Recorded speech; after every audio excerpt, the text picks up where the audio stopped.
ایک صاحب نے یہ سوال کیا کہ اللہ تبارک و تعالیٰ نے اس کو اولاد کی نعمت سے نوازا، تو وہ عقیقہ کے تعلق سے پوچھ رہے تھے کہ چونکہ ہمارے علاقے میں چھٹے دن رشتہ داروں اور دوستوں احباب کی دعوت کی جاتی ہے جس کو چھٹی کہا جاتا ہے، لیکن وہ عقیقہ نہیں ہوتا چونکہ اس کے اندر بکرا وغیرہ نہیں کاٹا جاتا۔ تو اس سلسلے میں کچھ رہنمائی فرمائیے۔ تو دیکھیے، بعض چیزیں ایسی ہوتی ہیں جو قرآن و حدیث میں جب نہیں ہوتا تو وہ چیز بعض علاقے میں پائی جاتی ہیں اور بعض علاقے میں نہیں پائی جاتی۔ جو چیز قرآن و حدیث کے اندر ہوتا ہے وہ انٹرنیشنل ہوتا ہے اور دنیا کے ہر کونے میں وہ پایا جاتا ہے، انہی میں سے ایک عقیقہ ہے۔ عقیقہ آپ دیکھ لیجئے، نبی کریم صلی اللہ علیہ وسلم کی سنت رہی ہے اور یہ مستحب طریقہ ہے۔ آقا صلی اللہ علیہ وسلم نے اپنے نواسے حضرت امام حسن اور حضرت امام حسین رضی اللہ تعالی عنہ کے لیے عقیقہ کی، اور عقیقہ تقریباً پوری دنیا کے اندر رائج ہے چونکہ یہ انٹرنیشنل ہے۔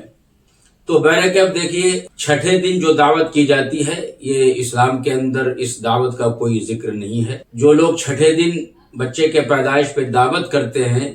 ان کو چاہیے کہ وہ ایک دن اور رک جائے، اور 7ویں دن لڑکی ہے تو 1 بکرا یا بکری، اور اگر لڑکا سے نوازا اللہ تعالیٰ نے تو 2 بکرا اور 2 عقیقہ کی نیت سے ذبح کریں، اور پھر اس کے بعد اپنے رشتہ داروں دوستوں احبابوں کو کھلا دیں تو مستحب بھی ادا ہو جائے گا۔ اور نبی کریم صلی اللہ علیہ وسلم نے اپنے نواسے کے لیے عقیقہ کیا تھا جن کو علماء کرام نے کہا کہ بھائی یہ سنت ہے، تو یہ سنت بھی ادا ہو جائے گا، لہذا آپ اس طریقہ پر کر لیجئے۔ نبی کریم صلی اللہ علیہ وسلم اپنے نواسے کے پیدائش کے بعد 7ویں دن دمبا لا کر کے آپ نے ذبح کیا عقیقے کی نیت سے، پھر اس کے بعد آپ نے پیارا سا اور اچھا سا نام رکھا۔ یہ نبی کریم صلی اللہ علیہ وسلم کی سنت ہے، لہذا ہم مسلمانوں کو بھی جو اللہ تبارک و تعالیٰ اس طرح نعمت سے نوازے تو ان کے شکریہ کا